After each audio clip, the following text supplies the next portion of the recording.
bien, bienvenue dans cette nouvelle petite vidéo. Moi je suis très contente de vous retrouver. Aujourd'hui va être une vidéo très particulière. Comme vous l'avez vu dans le titre et dans la vignette, on va parler de 15 faits très bizarres, très chelous sur moi. Donc on se retrouve à la cool, prenez un petit snack, prenez un petit thé, je pense que vous allez vous marrer. C'est une vidéo que j'ai vue sur d'autres chaînes et franchement j'ai trouvé l'idée géniale. Je sais que quand j'avais fait le tag 100 questions sur moi, le tag YouTube, ça vous avait vachement plu et vous avez été super nombreuses à jouer le jeu et à répondre aussi à certaines questions dans les commentaires. Mais c'était un tag assez généraliste. Là c'est vraiment 15 faits uniquement sur moi qui me sont propres et qui sont franchement pour la plupart, vous allez voir, très bizarres. Je ne ferai pas cette vidéo pour vous raconter des trucs vraiment inintéressants, des choses banales. Si je fais cette vidéo, c'est parce qu'il y a du contenu, il y a de quoi dire. Sur les 15, franchement, vous allez voir, il y en a 3 ou 4, allez, je dirais 3, qui sont pas extrêmement bizarres, qui sont juste un peu vintage, mais franchement, les autres, j'ai un peu honte, hein, mais bon, je le fais quand même parce que j'ai envie qu'on apprenne à se connaître mutuellement. Ce sont des choses qui vraiment sont très particulières. Donc ne me jugez pas s'il vous plaît. Ne me jugez pas. L'idée voilà, c'est d'apprendre un peu plus à se connaître, de vous dévoiler quelques petites facettes de ma personnalité que vous ne pouvez même pas soupçonner parce que vous ne les voyez pas en vidéo, je n'en parle jamais. Et puis c'est aussi histoire de se sentir un peu moins seule parce qu'on est toutes pareilles, tous pareils. On a toutes nos petits défauts, nos petites spécificités, que ce soit physique, psychologique, etc. qui font qu'on est unique. Voilà, c'est comme ça, il faut pas en avoir honte. Donc, c'est parti. Je vous l'ai pas dit bien sûr, mais si vous n'êtes pas encore abonné à la chaîne, n'hésitez pas à le faire tout de suite, maintenant, avant que le premier fait chelou soit dévoilé. Allez-y, le petit bouton rouge en dessous, s'abonner, c'est gratuit, ça vous coûte rien, moi ça me fait très plaisir. Et je pense que je mérite avec cette vidéo un abonnement, voire même un petit like. Si vous aimez ce concept et si vous avez aimé la vidéo, n'hésitez pas vraiment à mettre un like. Ça m'encouragera et ça me récompensera de m'être dévoilée ainsi face à vous. Bon, je les prends un peu comme ça vient, dans le désordre. Premier fait qui est assez bizarre sur moi, mais ça je sais que je ne suis pas la seule et on est nombreuses à en avoir, c'est que j'ai des tocs. J'ai beaucoup de tocs, j'ai des rituels. Je suis une grande angoissée de nature, même si ça se voit pas du tout au travers de mes vidéos et au travers de la caméra. Si, je suis vraiment quelqu'un de très stressé, pardon, très angoissé. Et donc, ces tocs en sont la manifestation. C'est souvent des manières de se rassurer, de se réconforter. Le fait d'avoir comme ça des petits rituels, de répéter les choses. Voilà, je vais vous dire par exemple, j'ai des tocs de vérification. Mais ça, je sais qu'on est beaucoup à avoir ça. Sauf que moi je les ai par 4, c'est-à-dire que par exemple quand je vais vérifier que quelque chose est bien fermé, une fenêtre, une porte, un lavabo, n'importe quoi, je vais toujours faire 4 fois les choses, ce qui est très bizarre. 1, 2, 3, 4. D'ailleurs quand j'avais été au spectacle de Camille Lelouch à Saint-Gilles-les-Bains, et qu'elle avait demandé qui a des tocs dans le public, moi j'avais levé la main et elle m'avait choisi pour répondre. Elle avait fait une blague là-dessus. J'espère que tu fais pas pareil avec les hommes, etc. Parce que je fais tout x 4. Voilà. J'ai des rituels le matin, j'ai des rituels le soir, j'ai des rituels dans la journée. Je fais des to-do list. Enfin bon, voilà. J'ai vraiment beaucoup de tocs et beaucoup de rituels. Ce qui peut paraître très bizarre vu de l'extérieur. Et c'est quelque chose par exemple que j'explique à mes enfants qui des fois comprennent pas. Ils me disent mais maman pourquoi tu fais ça? Pourquoi tu fais ça 4 fois? Et voilà, je leur explique, c'est juste une manifestation de l'angoisse. Tant que ça reste supportable pour moi, même si c'est lourd, franchement, parfois c'est épuisant. Dites-moi si vous êtes comme moi dans les commentaires, ça me rassurerait, c'est quelque chose qui est quand même très fatigant. Voilà le premier fait chelou sur moi. Deuxième fait très bizarre, là par contre il n'est pas psychologique, il est physique. J'arrive à faire plusieurs choses avec mon corps, je suis assez souple, j'arrive même à me déplacer des os, etc. Mais il y a un truc que j'arrive à faire. Et ça, je suis certaine que vous n'arrivez pas à le faire. Comme j'ai les paupières extrêmement tombantes, et si vous êtes abonné à ma chaîne, je pense que vous le savez, c'est mon plus gros complexe. J'ai la paupière fixe qui tombe jusqu'au ras de cils de la paupière mobile, ce qui fait que j'ai quasiment 1 cm de surplus de peau, et donc j'arrive à cacher mon sourcil avec ma paupière. Si vous avez une paupière normale, c'est impossible que vous arriviez à faire ça. Vous voulez que je vous montre? Vous êtes prêts? Allez, c'est parti. Bon, je suis un peu maquillée, mais c'est pas grave. Je vais vous le montrer quand même. Regardez. Donc là, vous voyez ma petite paupière qui quasiment tombe là jusqu'au ras de cils. Et bah tac, je la prends et j'arrive carrément à cacher mon sourcil avec ma paupière. Elle est tellement tombante que j'ai assez de peau pour faire tout ce que je veux avec. Honnêtement, entre vous et moi, je ne sais pas ce qui est le plus bizarre. que je vous dise que j'arrive à faire ça, ou que je vous le montre même, je ne sais pas, je crois que c'est moi qui suis en fait très bizarre. La vidéo aurait dû s'appeler Camille est chelou de toute façon. Troisième fait chelou, alors c'est pas vraiment chelou je vais dire, c'est un petit peu atypique. Mais c'est quelque chose que je revendique et dont je suis très fière, même si ça me cause beaucoup de soucis. Je suis une femme, une jeune femme, donc j'ai 33 ans comme vous savez, qui a fait 8 ans d'études. Je suis très fière de mon parcours scolaire et universitaire. J'ai beaucoup de diplômes dans différents domaines.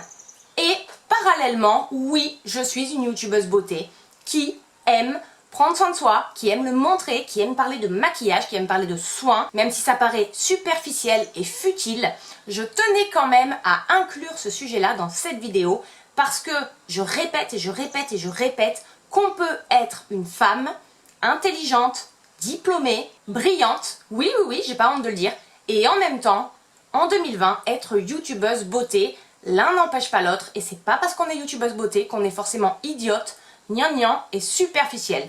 Voilà, c'est pas très chelou, mais c'est atypique, ça se développe de plus en plus, on a des nanas voilà, qui osent le dire, mais dans des milieux extrêmement conservateurs, comme celui qu'est l'administration française par exemple, ça choque encore aujourd'hui et ça paraît inconciliable, inconcevable et complètement contradictoire. Quatrième fait très bizarre, alors là c'est assez bizarre pour une femme on va dire, c'est que moi personnellement je me fous royalement de mon poids.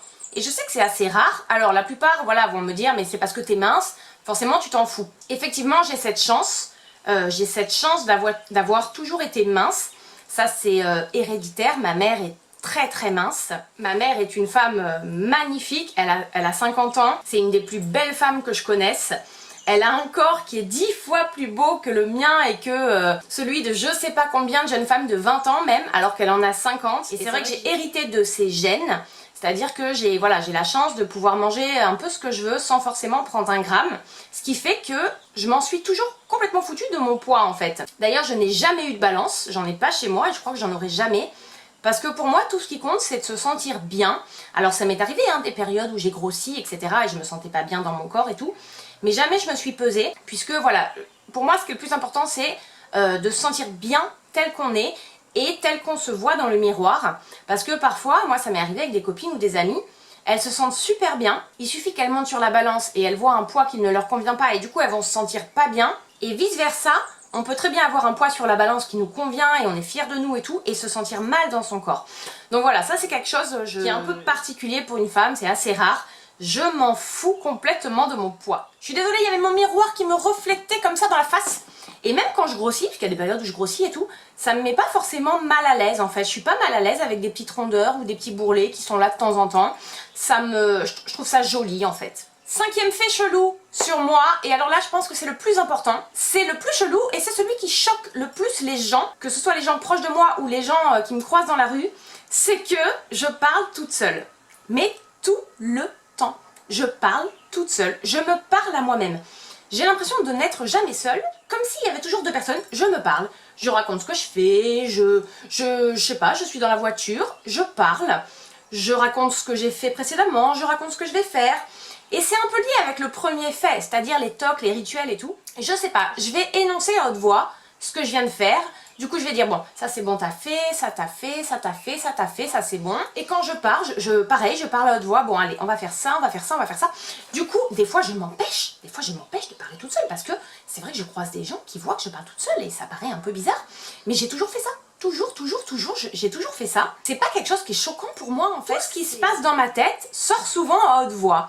Donc voilà, c'est très bizarre, mais c'est comme ça, je suis quelqu'un qui parle toute seule. Et à ce qui paraît, c'est très bon pour la santé, puisqu'à ce qui paraît, ça fait travailler vraiment la mémoire. Le fait d'énoncer les choses à haute voix, ça les ancre en fait, c'est comme si ça les sacralisait, ça les officialisait. Et j'ai entendu dire par des scientifiques qu'effectivement c'était très bon pour la mémoire, puisque la mémoire auditive, à ce qui paraît, renforce toute la mémoire. Bon, voilà. Sixième fait un peu bizarre, bon là c'est pas très chelou, mais je n'en ai pas honte. Je suis une fan de la série Plus belle la vie. Depuis des années, ça doit faire 10 ans que je regarde cette série, avec mon chéri d'ailleurs. Je sais que tout le monde trouve ça ringard, c'est mal joué, voilà, il n'y a que des critiques. Mais moi, je sais pas, j'aime bien. Évidemment, au début, comme tout le monde, je trouvais ça nul et je disais, mais c'est mal joué, c'est... Et en fait, voilà, comme toutes les séries, je me suis prise au truc et maintenant, tous les jours, j'ai ma petite session Plus belle la vie. Donc pendant le confinement, il n'y a pas eu de diffusion. Mais sinon... Généralement, l'épisode qui dure à peu près 20 minutes, ben, je me le mets tous les matins quand je me maquille sur ma petite coiffeuse. Donc j'écoute plus que je ne regarde, mais voilà, je suis au fur et à mesure des semaines, des mois, des années, ben, l'évolution des personnalités, des intrigues, voilà. Et c'est une série que j'ai toujours regardée, même si je sais que c'est pas bien vu et que c'est ringard. Moi j'adore. Dites-moi dans les commentaires si vous avez des trucs comme ça un peu honteux, que vous écoutez ou que vous regardez et que vous osez pas trop dire. C'est un peu comme la télé-réalité, il y a beaucoup de gens qui regardent mais qui n'osent pas le dire. Ben moi c'est Plus belle la vie. Septième fait, alors c'est pas forcément encore chelou mais c'est particulier, à mon âge surtout, c'est que je ne fais pas du tout attention à l'argent. Mais depuis toujours. Alors déjà je n'ai aucun tabou sur l'argent. Moi je peux parler d'argent comme je parlerai de n'importe quoi. Je peux dire combien je gagne, enfin je veux dire, j'ai vraiment aucun souci par rapport à ça. C'est vrai qu'en France, il y a quand même un gros problème par rapport à l'argent, il y a une certaine pudeur. Alors moi, pas du tout, hein. Vraiment c'est un sujet comme un autre, aucune pudeur. Alors, je suis beaucoup plus cigale que fourmi, hein, ça c'est sûr. Mais en fait, je vis un peu au jour le jour. C'est pas que je me dis forcément, demain tout peut s'arrêter, et voilà, dépense l'argent que t'as. Mais inconsciemment, c'est un peu comme ça que je vis.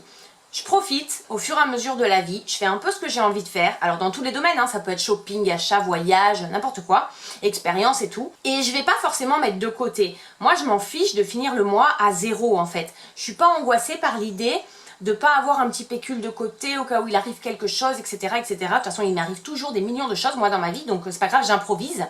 Mais voilà, je m'en fous en fait de l'argent. C'est pas important pour moi, c'est très accessoire. Huitième fait, là c'est très chelou par contre, c'est une sorte de toc, c'est que, alors c'est pas une phobie, mais je ramasse tous les cheveux qui traînent par terre ou sur les meubles ou dans le lit, alors que les miens hein, bien sûr, hein. Je ramasse pas les cheveux des autres, non pas du tout, les miens ou ceux de mes filles. J'ai cette habitude en fait de tout le temps les ramasser, je déteste, je trouve ça insupportable, voir des cheveux. En fait, dès que je vais voir un cheveu qui est par terre, ou qui est n'importe où, je vais le ramasser et je vais le jeter, par la fenêtre ou à la poubelle ou peu importe. Mais c'est un truc que je déteste et qui est très bizarre, parce que, encore une fois, souvent les gens qui sont venus à la maison, ou parce que, par contre, je fais ça que chez moi, hein, je fais pas ça ailleurs, ni chez les autres, ni à l'extérieur, je ne fais ça que dans ma maison, avec mes cheveux et ceux de mes enfants. Mais les gens qui sont venus chez moi, me disent mais pourquoi tu ramasses les cheveux ou pourquoi tu passes pas un coup de balai ou un coup d'aspirateur ou je vais les ramasser à la main en fait. Ça paraît toujours super bizarre mais c'est un truc que je déteste. Neuvième fait, un peu particulier et je pense que ça va vous étonner, c'est que je suis quelqu'un de très solitaire. Dans mes vidéos, je sais que je ne donne pas du tout cette impression et en fait c'est un peu contradictoire parce que quand je suis en société, quand je suis avec des gens, je vais être hyper sociable. Hyper, comment dire, bavarde, optimiste, je suis même extravertie, mais par contre, j'ai un côté extrêmement solitaire. En fait, je peux être tout aussi solitaire que je suis extravertie avec les autres, et c'est même pas j'ai un côté, c'est j'ai ce besoin de solitude en fait. C'est un besoin même vital pour moi. J'ai besoin de me retrouver seule. Alors je saurais pas vous dire combien de temps par jour forcément, sinon, au bout d'un moment, je pète un plomb, je m'énerve, je m'agace. Je suis quelqu'un d'assez solitaire quand même. Une fois que je suis avec les gens, ça va. Je me mets dans le truc, mais j'ai beaucoup de mal à y aller en fait. Par exemple, si on m'invite à faire des choses ou à des soirées, etc. J'ai beaucoup de mal à dire oui et à y aller, alors que je sais qu'une fois que je vais y être, je vais passer un super moment, je vais faire des rencontres, voilà, ça va être top. Mais j'ai cette sorte de timidité et de pudeur qui est un peu incompréhensible, comme s'il y avait une peur des autres en fait. Je sais pas trop d'où ça vient, faudrait explorer le truc, mais je suis très solitaire, vraiment. Dixième fait très bizarre, et je ne sais pas d'où ça vient, c'est que j'écris tous les chiffres à l'envers. Alors, je sais pas si je peux vous montrer, j'ai pu observer les gens écrire les chiffres, que ce soit les gauchers, les droitiers, ils écrivent tous les chiffres de la même manière. Et moi, j'écris tous les chiffres en partant de l'autre sens. Je ne sais pas pourquoi, alors que les lettres, je les écris à peu près normalement. Mais les chiffres, alors moi je l'avais pas remarqué jusqu'à ce qu'on me le dise, pourquoi tu écris comme ça, pourquoi tu fais ton 5 comme ça? Et en fait j'ai remarqué que c'est comme ça sur tous les chiffres. Je vous montre. Alors, regardez, j'ai pris un petit papier et un crayon bien sûr, Je sais pas, je prends le 5. Alors, à ce qui paraît, c'est très bizarre de l'écrire comme ça, hein. Dites-moi dans les commentaires si c'est bizarre, hein. Le 5, moi je vais le faire comme ça. Le 6, je vais le faire comme ça. Vous voyez? Bref, vous avez compris la démarche. Et à ce qui paraît, donc c'est très bizarre, je suis très bizarre d'écrire les chiffres en partant du bas. 11e fait, c'est encore quelque chose que je fais sans forcément m'en rendre compte, sans forcément le vouloir. En fait, c'est pas volontaire. Quoique c'est un truc qui se démocratise maintenant. C'est que je fais le jeûne intermittent. Mais en fait, voilà, comme je vous le dis, je le fais pas par volonté en me disant je veux faire le jeûne intermittent. C'est que mon mode de vie et ma façon de manger fait que ça aboutit à un jeûne intermittent. C'est-à-dire qu'en gros, je ne mange pas du repas du soir, donc on va dire aller de 20h, 21h, jusqu'à au moins 15-16 heures le lendemain en fait. Alors je sais pas, hein, maintenant il y a plein de noms pour les jeûnes intermittents, le 8-6, le machin. Moi je ne sais pas ce que je fais, en tout cas voilà, je mange pas pendant toute cette période-là. Et donc on m'a dit que c'était un jeûne intermittent. En fait je mange pas parce que j'ai pas faim. Et j'écoute mon corps. En fait moi je déteste manger aux horaires comme c'est convenu, quoi, matin, midi, soir, parce que j'ai pas faim. Et ben j'écoute mon corps. Et ce qui se passe depuis des années, c'est que je mange le soir, je me couche et tout, je fais ma vie. Le matin par contre, je bois juste un café, ce qui fait que c'est pas vraiment un vrai jeûne intermittent parce qu'il y a quand même un café, mais je n'ai jamais faim, je vous dis, avant minimum 15 heures. Mon organisme est fait comme ça et il réclame jamais d'alimentation avant à peu près 15 heures. Donc voilà, je vais pas me forcer à manger. Ça m'est arrivé, hein, j'ai déjà essayé, notamment quand on déjeune en famille et tout, j'essaie de manger un petit morceau pour accompagner, tout ça. Mais voilà, c'est trop quoi, mon corps il en a pas besoin, du coup je digère mal et tout. Bref, donc ce serait un vrai jeûne intermittent si j'essayais d'enlever le café. Mais comme je vous dis, je ne veux pas forcément faire de jeûne intermittent, je le garde. Mais voilà, c'est quand même quelque chose d'un peu bizarre. Je sais que c'est la mode en ce moment, il y a beaucoup de gens qui s'y mettent et tout, notamment pour perdre du poids, machin. Moi je le fais parce que mon corps est fait comme ça. Et parce que je l'écoute. 12e fait, c'est plus vintage que bizarre. Mais je crois que je dois être une des dernières personnes à être encore abonnée à un magazine papier. Abonnée, hein, je vous dis, c'est-à-dire que je le reçois tous les mois dans ma boîte aux lettres. Oui, c'est le magazine Biba. Je crois que je vous en ai déjà parlé, c'est mon magazine préféré en fait. J'aime beaucoup Cosmo aussi, mais vraiment Biba c'est mon préféré. Et en fait je l'ai acheté tout le temps, pendant des années, je l'ai acheté. Et je sais plus, un jour je me suis dit mais c'est bête, franchement abonne-toi, comme ça t'as plus à faire la démarche d'aller l'acheter, tu le reçois tous les mois dans ta boîte aux lettres. Et je sais que personne fait ça, enfin quasiment plus personne aujourd'hui, quand je le dis autour de moi. Les gens ils me disent encore ah ouais t'es abonné à un magazine, tu le reçois tous les mois. Je sais que c'est hyper rare. Soit les gens lisent en ligne maintenant, soit à la limite ils vont acheter des magazines quand ils vont acheter du pain ou autre. Mais je sais qu'on est très peu maintenant à être vraiment abonné officiellement à un magazine. Donc voilà, moi je le suis encore. 13e fait, on va rester dans le vintage. Je me fous complètement, mais alors complètement, et en 2020 c'est quand même assez bizarre, enfin en tout cas c'est ce que je peux observer autour de moi, de la nouvelle technologie. C'est-à-dire que je suis forcément obligée de m'y mettre un peu, notamment depuis que j'ai cette chaîne YouTube. Mais sinon, je peux vous dire que je n'en ai rien à faire. J'ai vécu avec une télé cathodique jusqu'à ce qu'elle, j'allais dire qu'elle crève, jusqu'à la fin, jusqu'à ce qu'elle ne marche plus du tout. J'ai dû acheter une télé à écran plat avec la fibre et tout ça.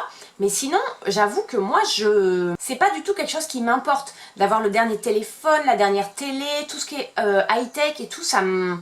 Je sais pas, c'est pas que ça m'intéresse pas, parce que si je les ai, après je suis contente.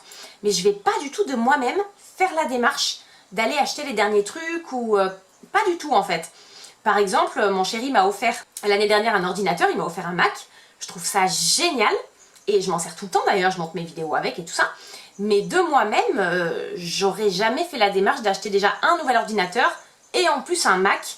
Enfin voilà, pareil pour le téléphone, j'avais un Windows, un vieux truc, enfin bon, je le gardais jusqu'à la fin des fins. Et jusqu'à ce qu'il marche plus, j'ai dû me racheter un Samsung. Mais sinon vraiment, voilà, je suis pas du tout là-dedans. Et c'est vrai que souvent quand les gens viennent chez nous, ils sont surpris parce que c'est un peu vintage, on a qu'une télé, et encore on n'a pas la télé, on a juste, c'est pour internet. On n'a rien de tout ce qui est high-tech, et nous quand on va chez d'autres personnes, on voit souvent minimum 3-4 écrans dans la maison, avec, je sais pas, je vais dire n'importe quoi, mais des iPads, des tablettes, des enceintes, des machins, enfin nous, voilà, on n'a pas du tout ça. Moi je suis assez insensible à tout ce qui est nouvelle technologie. Et même sur les voitures d'ailleurs. Bon, c'est mon chéri qui s'occupe de ma voiture. Hein. Moi, je m'en fous complètement d'avoir les voitures dernier cri en fait. J'ai ma petite C3. Tant qu'elle roule, je la garderai jusqu'à ce qu'elle roule. tout va bien, voilà, c'est quelque chose qui ne m'importe pas. Autant j'adore les nouveautés make-up, les nouveautés mode et tout ça, autant les nouveautés, tout ce qui est high-tech ou voiture et tout ça, je m'en tape complètement. 14e fait, bah justement il est assez lié à ma chaîne YouTube, vu que j'ai une chaîne essentiellement axée sur la beauté, tout ce qui est maquillage, skincare, mode et tout ça. Mais il faut savoir que j'ai commencé à me maquiller très tard. Je n'ai jamais utilisé de maquillage avant 19 ans à peu près. Je dirais, j'ai commencé vraiment à me maquiller un peu en 2e année de droit. De toute façon, si vous aviez vu mon style vestimentaire pendant mon adolescence, c'était pas du tout celui d'aujourd'hui. Bref, et ouais, j'ai commencé à me maquiller à 19 ans, mais c'était vraiment light quoi, je mettais rien du tout quasiment. Et j'ai vraiment commencé à utiliser du maquillage, à exploiter le maquillage et tout ça, vers 26-27 ans. Donc c'est quand même super tard pour une jeune femme, je veux dire. Grâce à la marque MAC, essentiellement, c'est la marque MAC qui m'a fait vraiment explorer et exploiter à fond le make-up, découvrir tout ce qu'on pouvait faire avec et tout. Il y a même plein de produits que je connaissais pas. Et voilà, aujourd'hui j'ai que 33 ans, donc si on regarde avec du recul, ça fait vraiment que 6-7 ans que je me maquille. Donc voilà, pour quelqu'un qui a une chaîne YouTube, c'est vrai que c'est assez atypique quand même. Et le tout dernier fait, le 15e, c'est que je me contrefous de l'opinion des autres. Mais alors, à un point, je pense que vous pouvez même pas imaginer. C'est venu avec les années, hein, et j'ai l'impression que ça s'amplifie d'ailleurs avec les années. Je vais faire tout ce que j'ai envie de faire, tout ce que j'ai besoin de faire, quelle que soit l'opinion des autres. Alors je vais écouter les opinions, je suis très tolérante par contre, extrêmement. Peu importe si les gens sont pas forcément d'accord avec ce que je fais ou trouvent ça mal, moche, immoral, etc. Je vais le faire quand même, voilà. L'opinion des autres, on va dire, je l'entends, je l'écoute, elle reste dans ma tête et peut-être qu'inconsciemment elle m'influence, j'en sais rien. Mais en tout cas, consciemment, elle ne m'empêche de rien faire. Et si je vous le dis, c'est parce que les gens qui me connaissent bien me disent souvent: t'es la personne que je connais vraiment qui en a le plus rien à faire de ce que pensent les gens. Et c'est valable aussi bien au niveau physique que psychologique. Physiquement, voilà, vous m'avez vu avec des cheveux à moitié rose, violet, des tatouages, etc. Quoi qu'il arrive, quelle que soit l'opinion des gens, je vais le faire quand même. Et psychologiquement, c'est pareil. Je dis tout ce que je pense. Alors souvent, ça crée des clashs, très souvent, parce qu'il m'arrive d'être face à des personnes qui ne le supportent pas, ou alors qui sont un peu comme moi, grande gueule. Ça me crée pas mal de, je vais pas dire de soucis, en tout cas ça crée des scènes assez cocasses, des fois, hein, je vais le dire, assez marrantes, même dans les commerces et tout. Mais c'est comme si parfois je n'avais pas de filtre en fait. Je vais dire ce que je pense systématiquement, voilà. Alors, je sais avoir de la retenue quand il faut, hein, je suis pas une impolie, pas du tout. Mais globalement, je vais être très franche, très cash, et justement j'essaie de m'améliorer sur ça. Je sais qu'il y a beaucoup de gens qui essaient au contraire de dire plus les choses, de s'affirmer, etc. Moi c'est l'inverse, j'essaie parfois de me retenir et de dire moins de choses. Voilà les 15 faits un peu chelous, un peu bizarres. Donc je vous avais prévenu, hein, dans le lot, il y en a qui sont, voilà, ça passe, et il y en a d'autres, c'est vraiment très chelou, hein, comme ramasser les cheveux par terre, parler toute seule, enfin des trucs comme ça. Mais c'est pas grave, franchement j'ai pas honte, c'est moi, c'est ma personnalité, je suis comme ça. Je sais que vous avez envie d'apprendre à me connaître un peu mieux, alors j'avais pas envie de vous balancer des informations hyper généralistes et tout ça. Autant vous dire des choses qui me sont vraiment propres. Je voulais rigoler un peu, vous faire passer un bon moment. J'espère que ça vous a plu. J'espère vraiment que vous aurez passé un bon moment. Si c'est le cas, n'hésitez pas à mettre un petit like. Franchement, ça m'encouragera. Laissez-moi des commentaires. Ne vous moquez pas, s'il vous plaît. Ne vous moquez pas. Soyez aussi tolérante que moi, je le suis. Je tolère tout. Que ce soit en termes de façon de penser, de façon d'être et tout. Soyez tolérants, ne me jugez pas, mais dites-moi ce que vous en pensez. Et si vous avez envie, dites-moi quels sont vos trucs un peu bizarres ou un peu uniques à vous aussi. Voilà. Bah écoutez, moi je vais vous laisser là. Je crois que j'en ai assez dit pour aujourd'hui. Je vous fais d'énormes bisous et on se retrouve très vite pour une prochaine vidéo. Bye bye.